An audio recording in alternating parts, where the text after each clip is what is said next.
Hoje, na Escola do Amor. Primeiro são os xingamentos. Você acha que alguém vai conseguir viver do lado de uma mulher tão histérica e problemática como você? Depois, o ciúme exagerado. Cala a boca e me fala quem era o cara! Cara, não tem cara nenhuma, Edgar, me solta! E por fim, as agressões físicas e muitas vezes a morte. Desde 2013, Tatiana estava casada com o biólogo Luiz Felipe Manweiler, de 32 anos. O que aconteceu dentro do apartamento é algo que as investigações vão trazer à tona aos poucos. Ela chegou pro meu pai e falou, ó pai, quero divorciar, não tá dando mais certo, falou os motivos dela e todo mundo apoiou ela. Será possível perceber os sinais antes que uma tragédia aconteça? Olá, hoje nós vamos falar sobre os 5 sinais que indicam que uma tragédia está próxima de acontecer com um casal. Ninguém espera, ninguém normalmente antecipa uma tragédia. Portanto, fique atento, porque você talvez não saiba que você pode estar a caminho de uma. Mas antes, nós vamos ao laboratório com o casal Emanuel e Michele. Eles estão juntos há 8 anos e querem se casar no papel. Mas a convivência está deixando ambos bem assustados. Bom, nós gostaríamos de chamar a sua atenção, alunos da Escola do Amor, porque quando o casal do laboratório começar a conversar, você vai achar que eles estão dialogando. Na verdade, não. Você vai assistir aqui agora como não dialogar. O que acontece com o casal que você vai assistir agora no laboratório? Eles não estão dialogando, eles estão se defendendo. Eles estão se justificando um para o outro. Ou seja, ninguém está ouvindo ninguém. Não é de surpreender que eles não conseguem resolver os seus problemas. Veja se você tem cometido este erro no seu relacionamento. Então, Michele, você acha que é fácil desse passado seu aí eu voltar a confiar em você? Quando você me conheceu, você sabia do meu passado, da minha história. Então, mas acontece que vira e mexe esse passado que eu sabia seu, volta a acontecer. Como que eu vou confiar desse jeito? Isso volta a acontecer sempre. A gente fica bom tempo, aí com essas ignorâncias, do nada você volta com esse seu passado. Mas você também fez errado.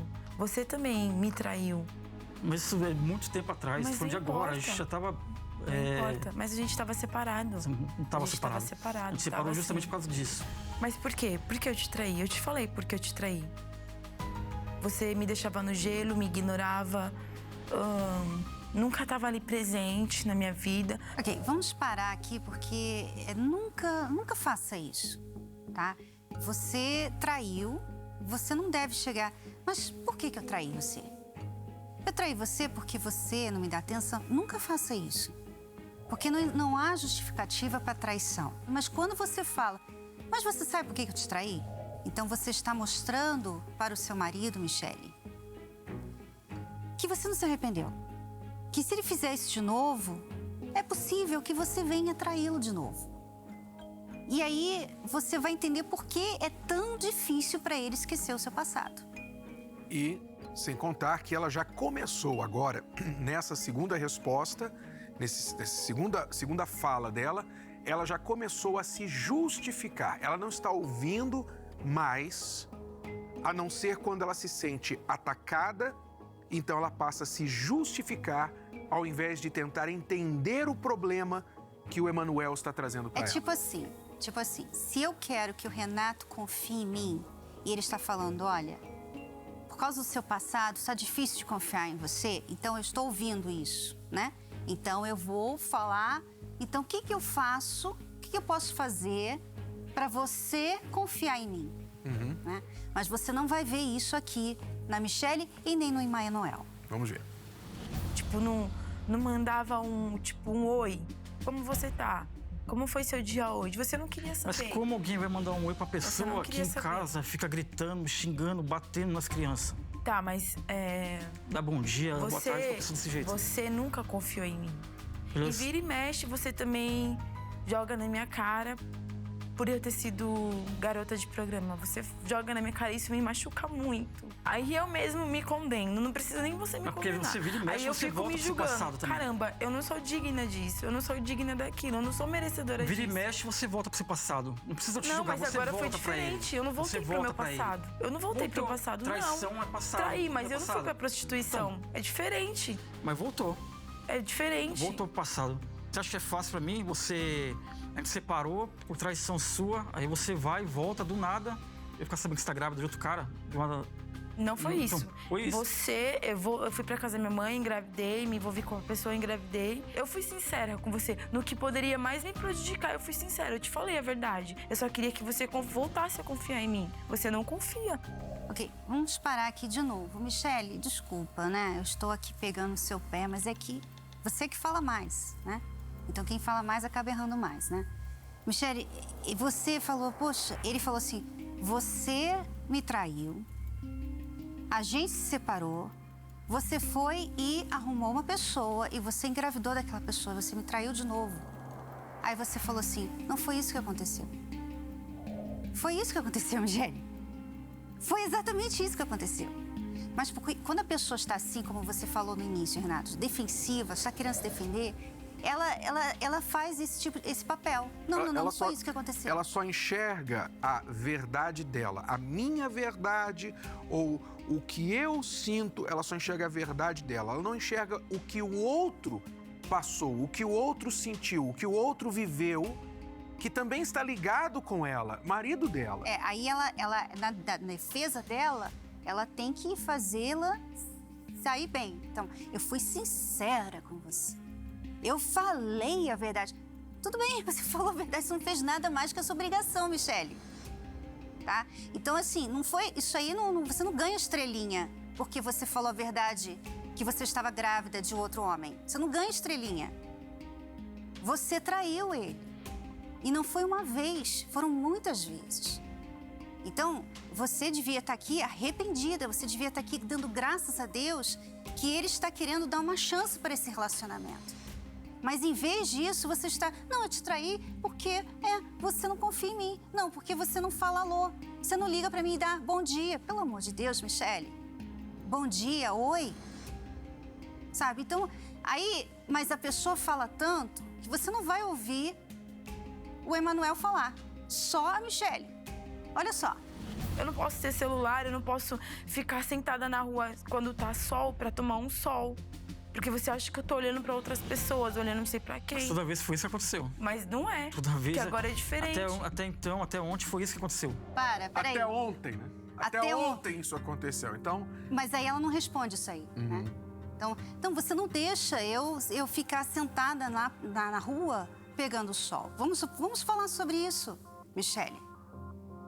Se foi assim que você traiu o Emanuel, então realmente ele tem razão de não querer, de sentir inseguro toda vez que você fala, eu queria ficar na rua, lá na rua pegando sol. O que parece, pelo que a Michele fala, é que ela tem uma necessidade de estar no olho público, né? Ela tem uma necessidade de que as pessoas vejam, que as pessoas notem, reparem que ela é bonita, realmente. Exatamente. Ela é bonita. Então, isso faz com que, pelo passado, porque é impossível, Michele, vamos ser sinceros, tudo bem, ninguém deve ficar olhando para o passado, mas o nosso passado faz parte da gente.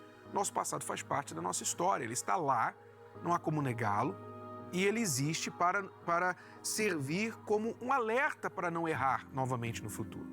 Então, o seu passado, que é muito recente, segundo Emanuel, erros que são até recentes, esse passado faz com que ele se sinta inseguro com respeito aos comportamentos que você, quando no passado os teve, esses comportamentos a levaram para a traição, para erros com o seu marido. Você quer manter os comportamentos, mas dizer para ele, não, eu não vou fazer mais aquilo. Mas você não tem esse direito agora com esse passado tão recente. Se você quer resgatar o seu casamento, você vai ter que mudar, abrir mão de certas coisas para começar a inspirar confiança novamente passar confiança para o seu marido. Não há nada de errado em pegar sol. Mas se esse pegar sol, se essa atitude, esse comportamento, eu quero ir lá na rua ou no quintal da casa, pegar o sol, se isso traz à memória do seu marido um comportamento idêntico que levou a uma traição, ora, então não é a respeito de tomar sol, é a respeito de você dar para o seu marido uma razão, uma prova de que você está disposta a investir no seu casamento, salvar o seu casamento, mais do que pegar uma corzinha. É isso que é a respeito, que nós estamos falando aqui. Então você tem que despertar que dentro de você há uma necessidade, um grito por atenção. Tanto é que é isso que você reclama do seu marido. Você tem um desejo muito grande por atenção, mas parece que a do seu marido não é suficiente. E aí é claro, Emanuel, quando você nem isso dá para ela, então aí realmente ela fica agindo irracionalmente. Eu quero ser uma mulher independente, eu sempre fui. Até quando eu fazia coisas erradas, eu sempre fui independente. Eu nunca dependi de ninguém pra nada. Você sabe disso, eu só quero isso. Até agora, você fala que quer trabalhar. O que aconteceu agora, recentemente? Você estava trabalhando. Eu aceitei você trabalhar. Eu tava, mas aí... Eu ia te levar no serviço até uma parte, certo? Ia te buscar pra quê? Pra acontecer a traição, igual você fez? Não, mas por que aconteceu? Por quê? Então, por que aconteceu?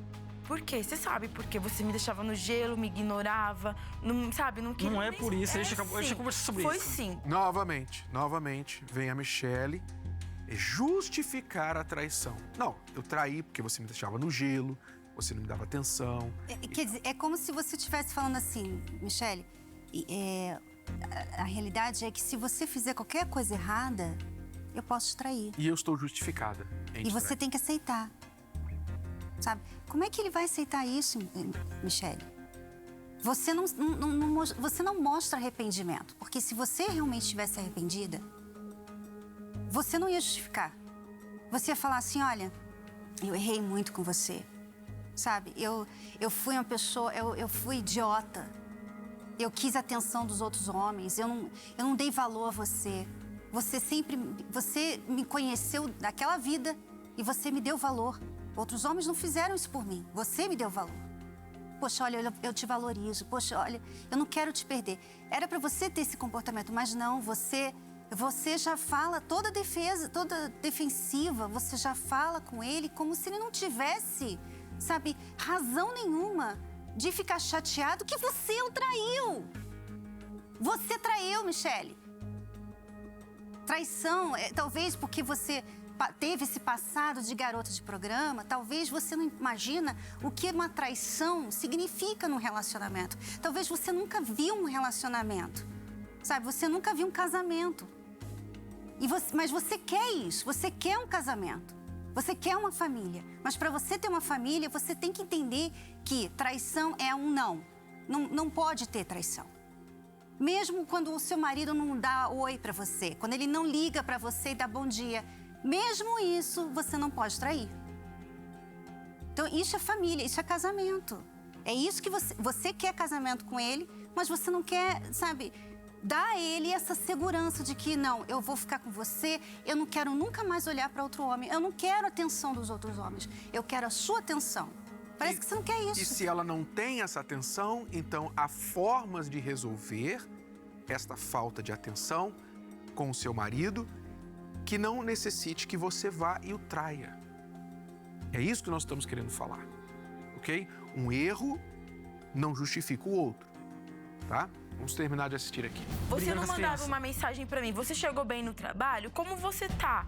E toda vez que você fala que vai trabalhar, é pra coisa errada. Mentira. Toda vez é isso. Das outras vezes, você não quer trabalhar. Até crachá você fez. Quando estava trabalhando em tal lugar, fiz até um crachá falso. Quando estava trabalhando, quando eu ia ver, estava se prostituindo. Sim, mas agora é diferente. Mas por que eu fiz isso? Isso não foi a primeira vez. Sempre eu queria dinheiro pra alguma coisa. Pra quê? Por quê? Ficava fazendo perguntas. Pra que eu queria dinheiro? Pra que eu queria dinheiro? Tá, isso é motivo de você queria uma fazer roupa, isso, então. Queria alguma coisa. Você nunca... hoje não dá. Amanhã não dá. São duas coisas que mais me marcou, assim, a minha vida. É o meu passado, por eu ter sido uma garota de programa, e por eu ter sido abusada na infância. Isso são coisas que só quem passa, ou porque você acha que eu virei garota de programa porque eu gostava de ser. Então, é por isso? Eu não entendi porque vira e mexe você voltava. Não, você não precisava voltar mais. Não, vou te explicar por quê. Porque era o meio mais fácil de eu conseguir arrumar dinheiro. Porque emprego é difícil. Era o meio mais fácil. Ok, mas Michele, você estava casada. Você estava casada, então você, para ter dinheiro, né? Porque o seu marido não dava dinheiro, ou talvez não ganhava o suficiente da forma que você gostaria. Então você achou, bom, a única forma de ganhar dinheiro mais fácil, eu vou voltar para a prostituição. Michele, preste atenção. Eu sei, você falou que você sofreu abuso na infância, eu não sei com que idade você entrou na prostituição, provavelmente muito cedo, mas o que você tem que entender, no mínimo, é que se esse passado te fere, se isso traz lágrimas aos seus olhos ainda, você não está curada deste abuso e não sabe, você não consegue enxergar que a prostituição não é mais uma opção para você ganhar dinheiro, se você não consegue enxergar isso, então você tem um problema antes de ter problema de casamento. Seu problema é antes. E por isso você está tendo problema de casamento. Então você precisa fazer as pazes com o seu passado. Você precisa perdoar o seu abusador. Você precisa se perdoar. Você precisa parar de se vitimizar e usar o seu passado como uma bandeira para dizer, olha, me entendam todo mundo me entenda os meus erros e aceitem os meus erros, porque eu sou uma pessoa sofrida. Você não pode mais ficar levantando essa bandeira. Em algum momento você vai ter que encher o peito, ser forte e dizer, eu não vou mais ser vítima do meu passado. Eu sei que isso é mais fácil falar do que fazer, mas por isso eu estou dizendo a você, você tem que buscar a cura do seu interior. Para que você fique bem no casamento, você precisa estar bem sozinha, com você, em primeiro lugar. E você não está bem com o seu passado. E simplesmente dizer assim, não quero mais olhar para o passado, vamos olhar para frente. Não, porque isso não vai resolver. Só olhar para frente não vai resolver. Você tem que estar resolvida com o passado para poder olhar para frente. Vamos falar mais sobre isso, mas vamos terminar de assistir aqui. Hoje foi a última solução. A gente vinha aqui tentar resolver. Se não resolver, vai cada um pro seu lado. E eu vou continuar no caminho certo. Sem olhar pra trás. Sem querer voltar pra trás. Eu não quero mais voltar pra trás. Chega de passado. Quando você voltou comigo, eu tava firme ali. Eu tava firme ali. Eu tava firme. Chega. Eu não queria voltar pra trás. Chega. E pra nós, eu via você como passado, entendeu? Chega. Eu tava ali, focado. Você olha pra mim, 24/48, você me vê o passado. Eu gosto de você, eu amo você.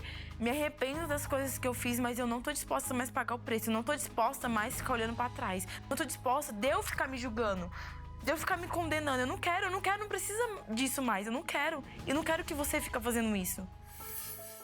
Bom, vocês têm duas opções. A coisa realmente está complicada, não está impossível de resolver, mas para ser resolvida precisa de alguns passos. Michele, a sua principal reclamação é que ele traz o seu passado de volta. Só que uma das principais razões por isso é porque você até recentemente fez do seu passado o seu presente. Então ele tem justificativa para ficar com o pé atrás com respeito ao seu passado. Você diz que não quer mais voltar ao passado. Você quer se curar disso, olhar para frente e construir uma nova vida. Para isso, você vai precisar se curar, se perdoar os seus abusadores, deixar de ser vítima, fazer-se de vítima do seu passado, para que então você possa concentrar no presente. E nunca mais dar razão, nem na brincadeira, nem de possibilidade, se eu quisesse dinheiro eu poderia voltar, se eu quisesse. Não, nem na possibilidade mental, na ideia. Você tem que realmente eliminar essa possibilidade para poder começar a construir a confiança do seu marido. Então essa é a parte dela. Mas você falou que tem duas opções, né? A segunda opção seria... jogar tudo pro alto, como ela disse, não quero mais. Se você não quer fazer isso, que é difícil, é um esforço, mas vale a pena. Porque você não vai só curar esse relacionamento, você vai se curar. Agora, você pode também deixar e fazer isso sozinha. Também pode. Porque o Emanuel, Renato, ele precisa também mudar. Sim. Né? A gente vê na postura do Emanuel. Ele tem uma postura, a linguagem corporal, a sua linguagem corporal é de uma pessoa insegura. Autoestima muito baixa, aceita muitas coisas, você tem aceitado muitas coisas nesse relacionamento que você não deveria aceitar. Eu sei que vocês têm filhos, etc. E a situação é complicada. Mas você tem que aprender, Emanuel, a ter valor próprio. Porque se você não se valoriza, então ninguém mais te valoriza, nem a sua esposa. E ela vai pisar, vai fazer erros quantas vezes quiser, porque ela sempre vai achar, ele vai estar esperando por mim. Então você tem que se valorizar, aprender a fazer isso. A solução para vocês dois, tanto a Michele, para se curar do passado, quanto o Emanuel, aprender o que é se valorizar, participe das nossas palestras, da terapia do amor. Comece a investir, mas por vocês. Não é para se defender, não é para jogar na cara do outro. Ó, tá vendo? Você não tá fazendo isso. Não, é para vocês cuidarem de vocês mesmos. E assim o relacionamento terá uma esperança. Bom, agora nós vamos ao tema central do programa de hoje. É tanta violência nos relacionamentos que alguém pode até achar que amar é perigoso, não é, Renato? Os casos de feminicídios aumentam a cada ano. Mas por quê? O que faz um homem bater em uma mulher ou até matá-la? Seria o machismo da sua parte, ou a falta de estrutura familiar, talvez dependência química em alguns casos? Hoje você vai aprender sobre os 5 sinais que indicam que uma tragédia entre o casal está para acontecer. E o que você pode fazer para neutralizar essa possibilidade. Você vai ver que, mesmo com a existência da Lei Maria da Penha, os índices não caíram. Acompanhe agora essa reportagem que mostra como esta triste realidade só aumenta. Medo, angústia, sensação de impotência. Indefesas, elas só tinham as câmeras de segurança como testemunhas. Mulheres que morreram vítimas daqueles que deveriam protegê-las. Começaram com desprezo, partiram para a agressão e, quando se depararam com a companheira tentando sair daquela situação, decidiram matar. O feminicídio, ele é uma qualificadora que foi inserida no crime de homicídio. É um homicídio praticado pelo agente pelas razões da condição do sexo feminino. Ou seja, ele está matando aquela vítima, ele matou aquela vítima pelo fato dela ser do sexo feminino.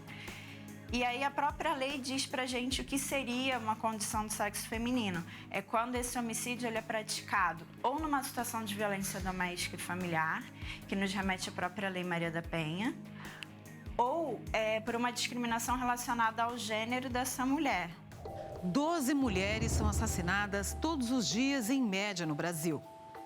Em 2017, foram cerca de 4.500 homicídios dolosos, ou seja, quando há intenção de matar. Isso significa que uma mulher foi assassinada a cada 2 horas no país. Destes, quase 1.000 foram feminicídios, que são mulheres mortas em crimes de ódio motivados pela condição de gênero. Mas vale lembrar que este número pode não ser exato, já que em alguns estados não qualificaram os crimes por esse motivo. O Brasil ocupa hoje a vergonhosa 5ª posição mundial do feminicídio. E mais de 500 mulheres são vítimas de agressão física a cada hora. A advogada Tatiane Spitzner, de Guarapuava, no Paraná, faz parte dessas estatísticas. Recentemente, essas imagens chocaram o país. O biólogo Luiz Felipe Manweiler agrediu por 20 minutos a esposa Tatiane Spitzner, depois de uma discussão por causa de ciúme. Ele deu vários socos nela, ainda dentro do carro, a puxou pelos cabelos e bateu nela dentro do elevador. Tatiane foi encontrada morta no próprio apartamento do casal após cair do 4º andar e ser carregada para dentro do edifício pelo marido. Luiz Felipe foi indiciado pela Polícia Civil por feminicídio e está preso preventivamente desde 22 de julho, dia da morte da esposa. Os dois estavam casados há 5 anos e nas redes sociais eles demonstravam ser um casal feliz, apaixonados até.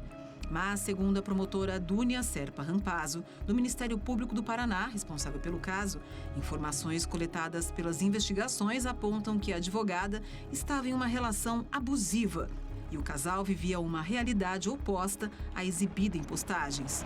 Ela veio conversar bem séria, assim, falando que para ela não estava dando mais certo, que dentro da casa deles, assim, estava um clima péssimo, que eles não se conversavam. Pessoas próximas à advogada disseram que Tatiane chegou a aparecer com marcas roxas no corpo em algumas ocasiões. Desde março deste ano, a moça vinha desabafando com uma amiga em conversas pelo WhatsApp. Em depoimento, o marido negou ter matado Tatiane. mas ele segue sob investigação em regime de prisão preventiva na Penitenciária Industrial de Guarapuava. A imagem da minha esposa pulando a sacada não sai da minha cabeça, mas ainda fica martelando, né? A mesma imagem, porque eu sou inocente, eu amo muito. Diferente de Tatiane, muitas mulheres que vivem relacionamentos abusivos procuram as delegacias da mulher para denunciar. As DDMs do estado de São Paulo chegam a atender até 60 mulheres todos os dias. Um retrato da situação alarmante que atinge o país. Muitas delas que foram vítimas do feminicídio já estiveram em salas como essa, para fazer um boletim de ocorrência ou um pedido de socorro. A nossa vítima, ela passa basicamente em 3 estágios. O primeiro estágio é um estágio em que ela e o agressor começam a ter algum atrito, mas ainda não teve uma violência. Então, aquelas brigas, isso costuma evoluir para um segundo estágio, que é o que a gente chama realmente que é a situação de violência, uma violência física ou verbal. E é nesse momento que ela procura a polícia, nesse momento da situação de violência. Então, ela vem e faz o registro da ocorrência. Só que aí tem esse terceiro estágio, que é chamado de lua de mel, que é quando o agressor jura que aquilo não vai se repetir, que ele mudou, o casal se reconcilia, passa um tempo muito bem, e esse ciclo recomeça, volta para aquele momento inicial de atrito e volta para aquela segunda fase da agressão. E cada vez que esse ciclo se repete, ele tende a se agravar, e aí não é incomum que acabe culminando num feminicídio. Em caso de agressão, normalmente ele vai preso se ele é pego em flagrante. Caso não seja um flagrante, a regra no nosso ordenamento jurídico é que os investigados respondam ao processo em liberdade. Quando eu estou tratando de alguma temática relacionada à violência doméstica, a vítima ela tem uma relação com esse agressor, ou ele é marido, ou ele é pai dela, ou ele é filho dela. Então é um conflito que ela tem entre saber que ela precisa denunciar, que aquilo não é certo, mas também não querer prejudicar aquela pessoa, que é uma frase que a gente ouve muito aqui, mas eu não quero prejudicar o meu marido, eu não quero prejudicar o meu filho. Mas é muito comum que esse ciclo tenda, assim, a se agravar e culminar em feminicídio. Por isso é importante que a gente interrompa esse ciclo. O site da Secretaria Pública de Segurança do Estado de São Paulo informou que, em 2016, quase 60 mil mulheres registraram um boletim de ocorrência de ameaça. Essa psicóloga diz que nem sempre a mulher ameaçada consegue se livrar do agressor. O que faz uma mulher ficar presa no relacionamento abusivo não é uma pergunta simples de responder. Então, algumas mulheres vêm com um histórico de aprendizado, de vivência dentro de uma casa onde o abuso faz parte, ele é natural, ele é vivido desde que se nasceu. Então, é difícil você reconhecer algo como estranho quando aquilo está no teu cotidiano. Algumas mulheres acreditam que esse relacionamento vai mudar. Elas têm a esperança, porque esse homem não é ruim o tempo todo. Ele cumpre uma série de coisas, em muitas situações ele é muito carinhoso, ele é muito amoroso. Aquelas que têm consciência do que está acontecendo, pode ter vergonha, né? O medo do que o outro vai dizer, do que o outro vai pensar, porque muitas mulheres não conseguem nem dizer para elas mesmas por que elas não saem. O homem abusador, ele, em geral, ele é uma pessoa mais imatura. Ele não sabe muito bem lidar com as próprias frustrações, com os próprios sentimentos, não sabe comunicá-los ou resolvê-los. Tende a responsabilizar o outro pelas coisas que acontecem, pelo próprio comportamento. É comum as pessoas responsabilizarem o uso de drogas e de álcool pela questão da violência. Mas o álcool e a droga, eles não vão causar a violência. Eles podem baixar a inibição, mas eles não criam abusadores. Em alguns casos, essas mulheres são encaminhadas para casas de abrigo. As vítimas chegam machucadas, sem rumo e, na maioria das vezes, com filhos para proteger, já que muitos deles também são vítimas das agressões do parceiro. O acusado de feminicídio pode pegar de 12 a 30 anos de prisão.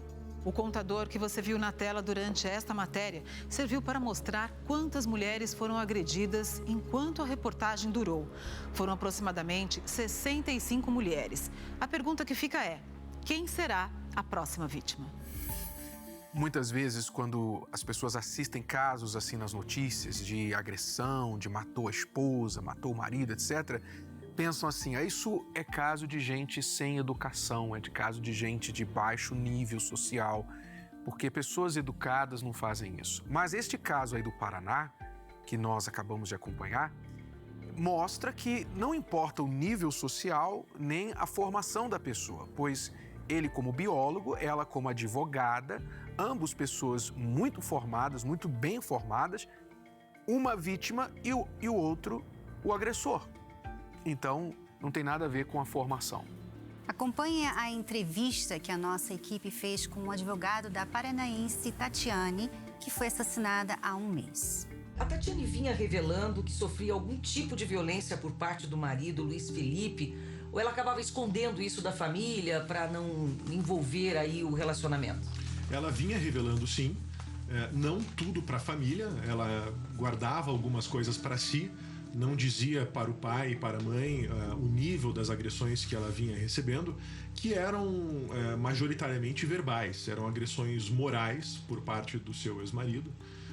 Em âmbito doméstico, em âmbito pessoal, ele a xingava, ele usava termos pejorativos, ele não dava espaço para ela se manifestar.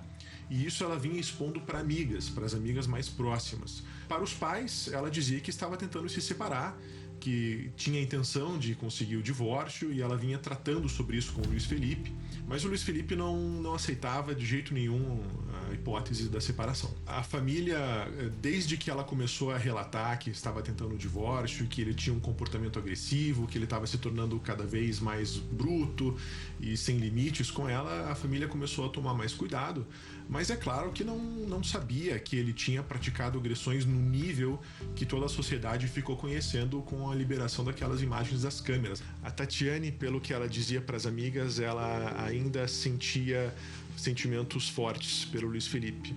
Ela dizia em alguns momentos nos últimos meses que achava que ainda tinha alguma paixão, mas tinha muitas dúvidas, ela estava muito insegura, um momento de indecisão, afinal de contas era o marido dela.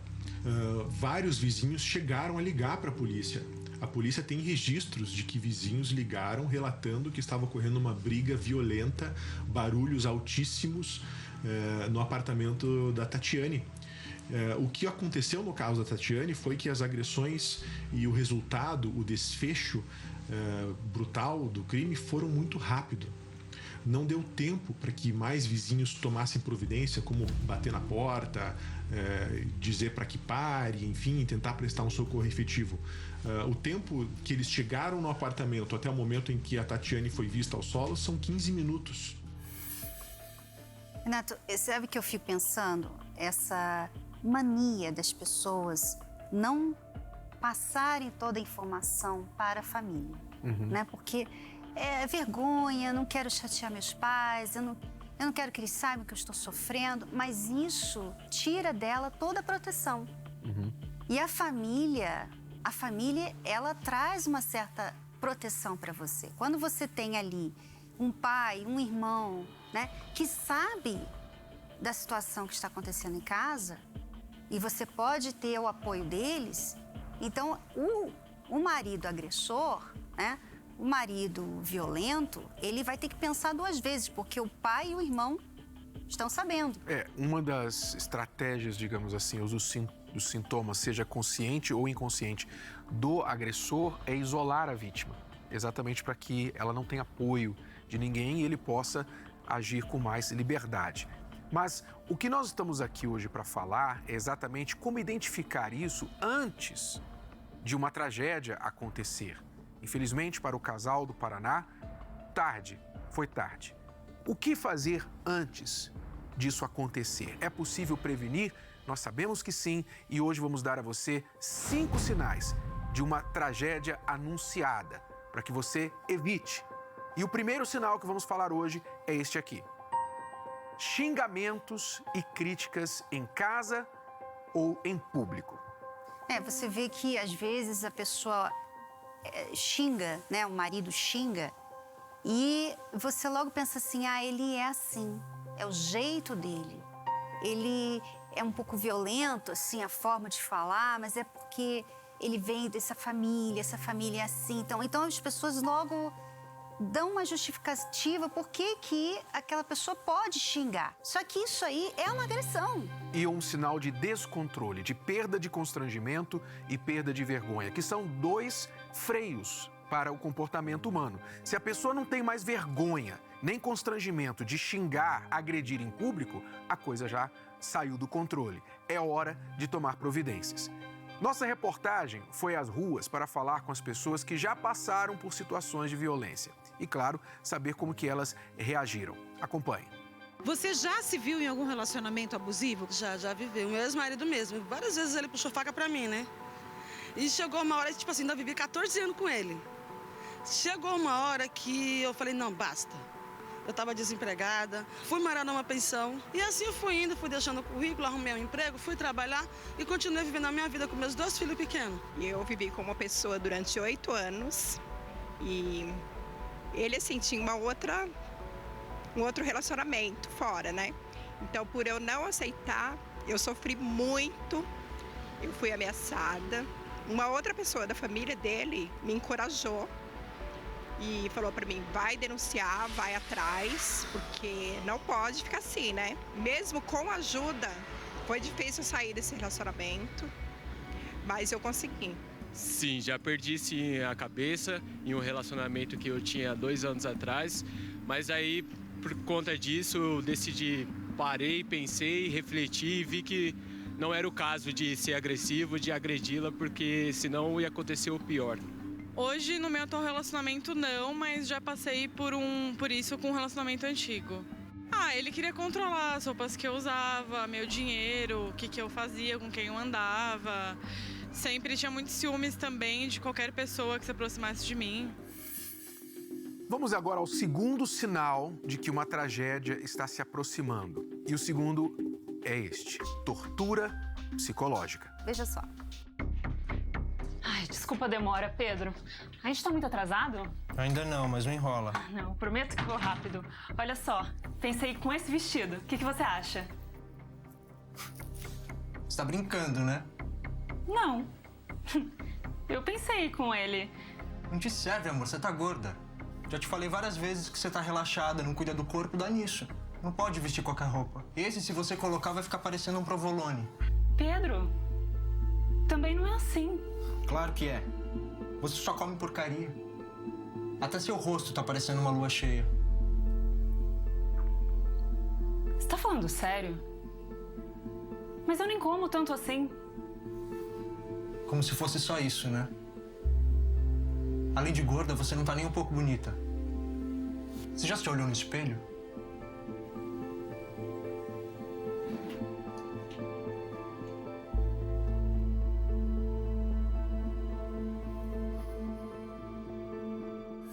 O que aconteceu ali foi que ele, não querendo que ela usasse um vestido que, na opinião dele, iria mostrar muito, ele começou a denegrir a imagem dela, o corpo dela. Isso acontece muito. Às vezes a pessoa até pensa que ela está protegendo, né? O homem pensa que ele está protegendo a mulher. Não, você tem que usar uma roupa que fecha mais porque vai parecer...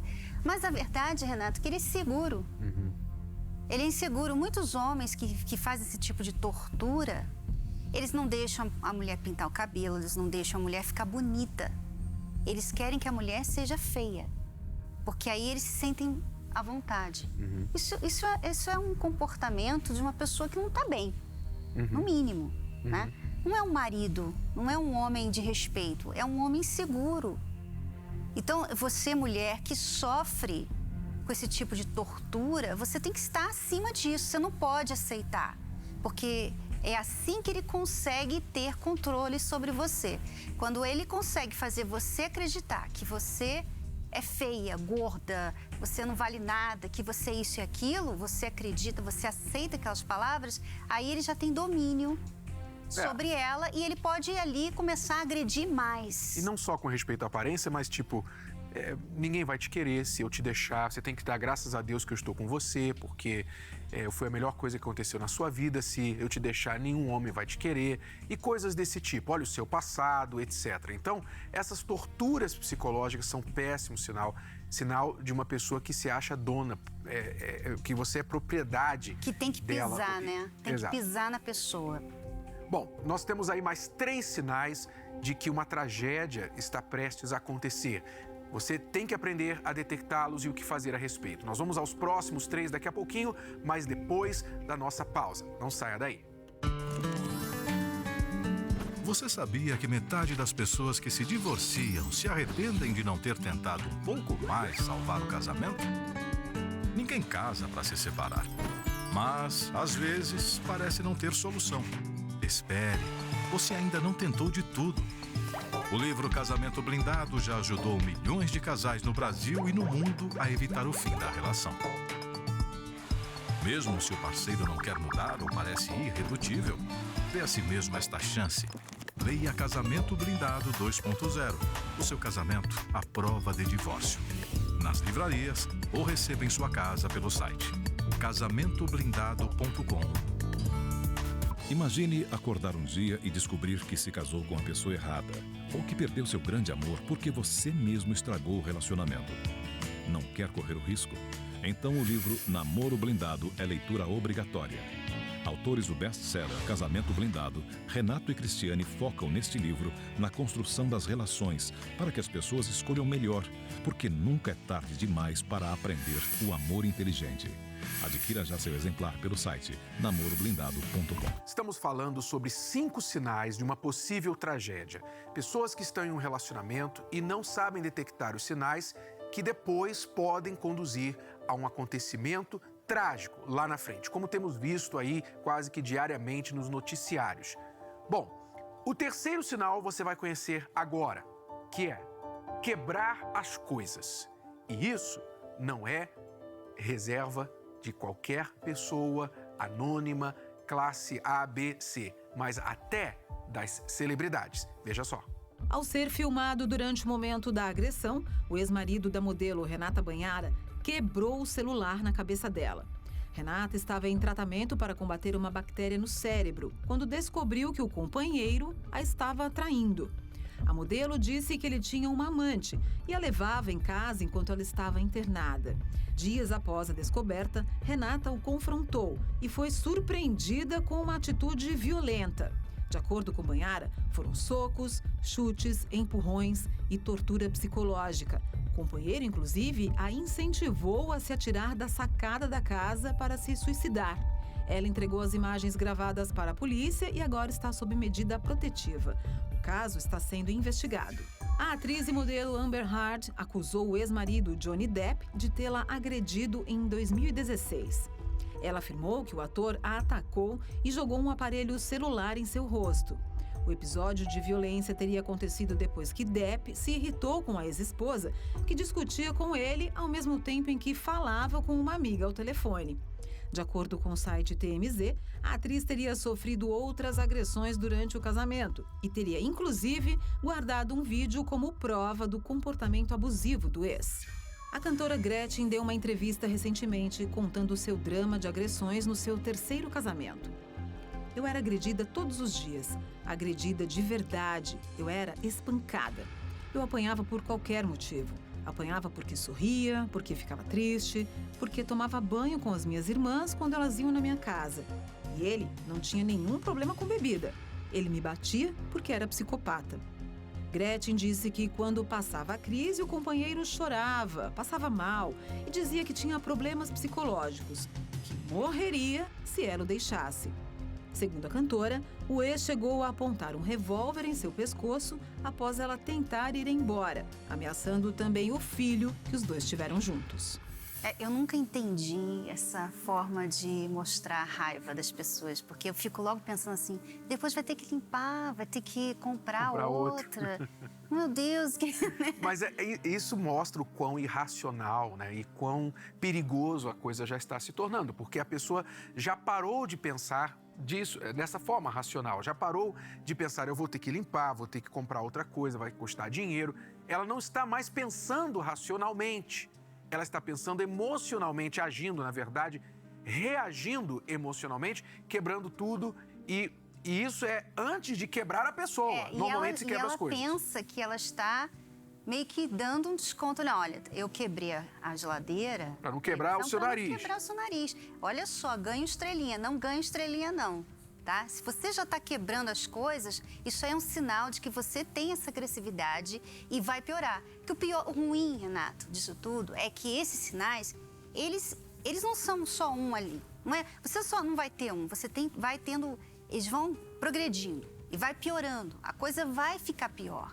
Você tem que reconhecer, pô, eu falo alto, eu xingo, isso aí já é um sinal, eu tenho que me tratar. Porque se eu não tratar, daqui a pouco eu vou quebrar, enfim. Bom, vamos agora ao quarto sinal. Mas antes de falar qual é, veja se você consegue identificá-lo nesta simulação. Aí, Edgar, sobe, vai, toma um banho que você tá precisando. Estava gostando da festa, né, Sueli? Até tava, mas eu tava tão cansada que queria ter vindo embora mesmo. Foi muito bom mesmo a gente ter vindo. Antes que você fizesse mais uma besteira. Besteira? Do que você tá falando? Não se faz de sonsa não, Sueli. Pra cima de mim não cola, não. Edgar, você não pode beber que você já começa com isso, né? Ora, a culpa é da bebida. Você faz a e a culpa é minha. Você tá me tirando de louco, é? Me fala. Fala logo. Quem era aquele cara? Que cara? Aquele cara que você tava trocando olhares na festa. Sueli, me fala que eu tô ficando nervoso. Cara nenhum, Edgar. Para de besteira. Você tá me tirando de palhaço, né? Não adianta fazer essa carinha de tonta, não, que você não me convence. Fala logo quem era aquele cara. Para, Edgar. Você tá bêbado. Bêbado? Bêbado? Você não se dá o respeito mesmo, né, Sueli? Uau. O quarto sinal é o ciúme doentio, né? Ele ali viu coisas onde não existiam. Isso aí não é normal, tá? Como as pessoas às vezes pensam, porque ele me ama. Ele me ama tanto que quando eu olho para o lado, ele pensa que eu estou olhando para outro homem. Isso aí é um ciúme doentio. Isso não é normal, isso não é saudável. E você tem que entender isso, porque o que muitas mulheres não entendem é que isso aí é mal, isso é ruim, isso é negativo. Não é um sinal de que ele ama, ele é apaixonado, ele só está te protegendo. Não, tá? Não é. E não só isso, mas tudo que nós estamos falando aqui, ainda que muitos dos casos que são falados é o caso do homem, o agressor, e a mulher, a vítima, isso pode também inverter-se em muitos casos. Às vezes é a mulher a agressora. Quantas mulheres já não pegaram uma faca para ameaçar o seu marido? Já não quebraram as coisas em casa, quebraram o celular do seu marido por causa de ciúme? Então, tudo aqui implica dos dois lados. Basta você ver onde você está identificando esses sinais, seja em você ou no sinal ou no comportamento do seu parceiro. Bom, já o último sinal é bem sutil, só que não. E de maneira geral, todo agressor tem em comum. Veja só. Eu falava as coisas para ela e ela ficava retrucando, querendo brigar, provocava. Então aquilo trazia muita raiva dentro de mim. Aí eu começava a agredir ela. Não só ameaçava verbalmente, como agredia ela fisicamente. Agredia ela fisicamente, eu perdi a noção de tudo. Aos olhos de muitas pessoas, um covarde. E eu Mas realmente você não tinha o controle, né, daquela eu perdia, eu saía da casinha, assim, eu perdia o controle mesmo. Eu me tornava agressivo por ciúme. Qualquer olhar dela já era motivo para eu desconfiar. Eu era afrontado em algumas situações que era questionamento comum, normal, natural. E aí eu me via sem saber responder àquela situação.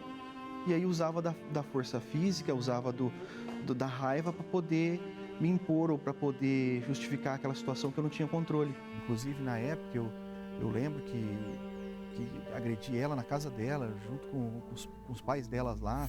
Bom, o que você viu em comum aí destes homens ex-agressores hoje mudados é que um dos sinais comuns a todos eles é a raiva excessiva, ou seja, a raiva descontrolada. Quando o homem não consegue dominar a sua raiva, então aquilo torna-se uma explosão de temperamento e ali ele não vê mais nada. Por isso que você vê as pessoas falando, eu não vi mais nada, não me lembro de nada, porque a pessoa estava tomada, possuída do sentimento de raiva. E aqui vai uma dica para as mulheres, Renato, porque a raiva, né, todo mundo tem, né? Só que se você tem um marido que ele vai perder né, o controle. Ele vai... Ela sabe apertar os botões, ela sabe quando ele vai chegar lá. Né? E ele fala assim, olha, eu não quero falar sobre isso agora. É um sinal. Isso é um sinal e respeite esse sinal. Porque se você falar, não, eu quero falar agora, porque não sei o que, você está puxando, você está ali querendo uma reação. E a reação com a raiva não combina. Raiva e reação não é legal. Vai detonar a bomba. Então, e você, homem, que sabe que tem o problema da raiva excessiva, você tem que aprender a gerenciar o seu temperamento, as suas emoções. Eu tinha raiva, não excessiva, mas uma raiva que eu guardava para dentro e não falava com a Cristiane por dias. Eu não sabia gerenciar isso. Então, quando eu entendi que eu tinha um problema da raiva, eu aprendi a gerenciar a raiva para que ela não me gerenciasse. Bom, você então viu aqui os 5 sinais, vamos recapitular aqui, os 5 sinais que uma tragédia está prestes a acontecer. Xingamentos e críticas em casa ou em público. Tortura psicológica. Quebrar as coisas. Ciúme exagerado em situações comuns e raiva excessiva. Bom, nada justifica esses comportamentos. Agora, vamos falar o que precisa ser feito a respeito disso, né? Você não pode achar que você pode ser assim porque a pessoa, sua esposa, falou daquele jeito, ou rebateu uma coisa que você falou, ou deixou de fazer uma coisa que você pediu. Você tem que tirar esse entendimento que é um tanto machista. Que o que acontece é se a pessoa tem um raciocínio assim, a mulher é inferior a mim e ela vai mandar em mim se eu não pisar nela, então ele vai sempre agredir. Porque quando ela começar a falar um pouquinho mais, ele vai pisar nela para ela não falar mais. Tira esse raciocínio errado. Isso só faz mal para você. Você tem que olhar para sua esposa, uma pessoa de valor. Ela é sua esposa. Ela não é uma qualquer. Ela é sua esposa. Então, ela merece respeito, sim. E se você quer ser respeitado, então você tem que respeitar. Eu gostaria de deixar uma dica para a pessoa que é o agressor, que muitas vezes você agride porque você não consegue comunicar o seu ponto de vista, ou você se sente desrespeitado ou desafiado de alguma forma pelo comportamento do parceiro. Preste atenção, há uma frase muito inteligente, muito verdadeira, que diz o seguinte: se você quer ser ouvido, ao invés de gritar, melhore seus argumentos. Muitas pessoas acham que, para ser ouvidas, elas precisam aumentar o volume da voz, gritar. Se eu gritar, alguém vai me ouvir. E, de fato, você pode até chamar a atenção, mas não da forma correta. A forma correta e inteligente é você melhorar os seus argumentos. Ou seja, ao invés de gritar com a minha mulher, ao invés de falar, não, cala a boca, eu vou procurar melhorar os meus argumentos, ou seja, por que eu estou discordando dela. Vamos chegar a um acordo sobre isso, usar a inteligência e não as emoções. Quem grita está usando a emoção, quem melhora os argumentos está usando a inteligência. Agora, Renato, muitos têm um passado difícil, né? Viram essa agressão em casa, viveram com agressão a vida toda, então tem traumas ali. E aquele trauma está alimentando essa raiva, essa agressividade. Então, pessoas que têm traumas, que têm um passado difícil, elas precisam se curar. E isso aí não é uma coisa que você faz com uma decisão. Eu decido mudar. Como eu vi um rapaz falando no Povo Fala, né? Eu decidi mudar.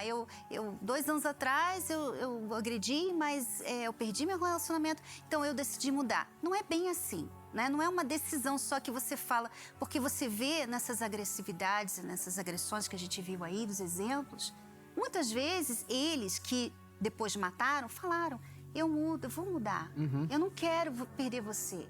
Né? Então, quer dizer, a decisão em si não vai mudar você, você precisa de ajuda. Veja só o que diz este versículo em Provérbios a respeito de dominar a sua raiva. Melhor é o que tarda em irar-se do que o poderoso, o forte, e o que controla o seu ânimo do que aquele que toma uma cidade. Isso quer dizer o seguinte: ser forte não é agredir, ser forte é se controlar, se dominar. E isso vale para as mulheres. Por mais que ele fale que mudou ou que não fará mais isso, infelizmente, esse tipo de agressividade não se resolve com uma decisão, como nós acabamos de falar. Então, você precisa, primeiro, falar para a família. Você precisa falar para a família, olha, meu marido, ele está gritando comigo, ele está às vezes agressivo. Você tem que falar para sua família. Se você vê que ele quebrou alguma coisa, se ele tocar em você, você tem que reportar. Ah, mas Cris, eu vou perder meu casamento. E se ele mudar?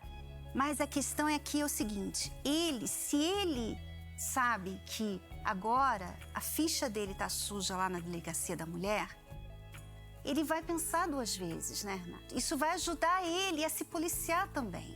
Isso pode funcionar e muitas vezes no nosso país não funciona, a teoria não funciona na prática e por isso reforçamos. Envolva a família. Se preciso for, vá se refugiar com parentes, com amigos e não se exponha, não continue na exposição do controle do agressor. Isso é muito importante você fazer para evitar essa tragédia. E nós podemos ajudar você, seja você o agressor ou você é aquela que está sendo agredida, você não sabe o que fazer, você está mal. Venha participar de uma das aulas da Escola do Amor presenciais. Todas as quintas-feiras, aqui no Templo de Salomão. Você vai conhecer agora as histórias de alguns homens que já foram violentos com suas parceiras, mas conseguiram controlar esse ímpeto e estão mudados. Veja só a história deles. Depois de muito sofrimento no meu casamento, com a minha esposa, com meus familiares, hoje eu sou um homem equilibrado, sou um homem controlado.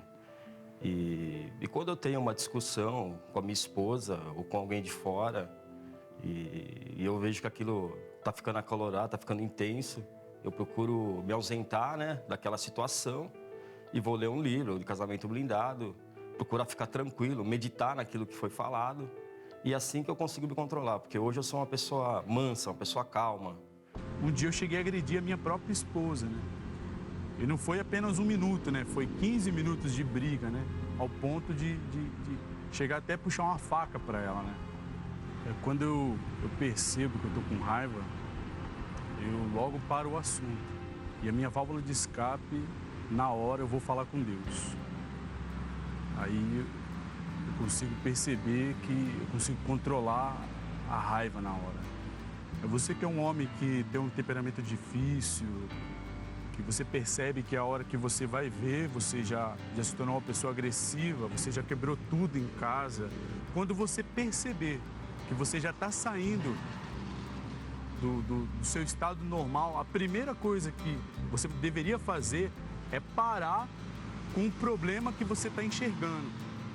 É parar de ficar olhando para o teu ego, para o teu orgulho, para o que você acha. E procurar entender a pessoa que está ao teu lado, a tua esposa, ou seja lá qual for a pessoa. O que eles têm em comum é que ambos foram agressores no passado, tiveram sérios casos de agressão com a parceira, com a esposa, mas através das palestras que eles vieram buscar ajuda, hoje eles estão totalmente curados disso e aprenderam a lidar, a gerenciar a própria raiva. Por que você, que está passando por uma situação de violência, de agressividade, seja psicológica, emocional ou até física, não vem buscar essa ajuda? Seja você a vítima ou o agressor. Quinta-feira agora, você poderá participar da palestra presencialmente e gratuitamente. Você também receberá esta ajuda. Às 3 horas da tarde, às 8 da noite, também tem pela manhã, às 10 horas da manhã. Toda quinta-feira, nesta quinta-feira, você é bem-vindo aqui no Templo de Salomão. Com creche para os seus filhos, estacionamento para você e não paga nada por isso, tá? Anote aí o endereço, Avenida Celso Garcia, 605, a 5 minutos da Marginal Tietê. Bom, hoje acabou o nosso tempo, mas semana que vem você vai conhecer uma mulher que venceu um câncer maligno através do poder da fé. A Rose viu sua vida ficar por um fio diante do diagnóstico médico, mas com a ajuda do seu marido William, ela deu a volta por cima. Uma história impressionante. E ainda, os professores comentam as notícias que estão bombando na internet no 3x4. Viu só? Você não pode perder.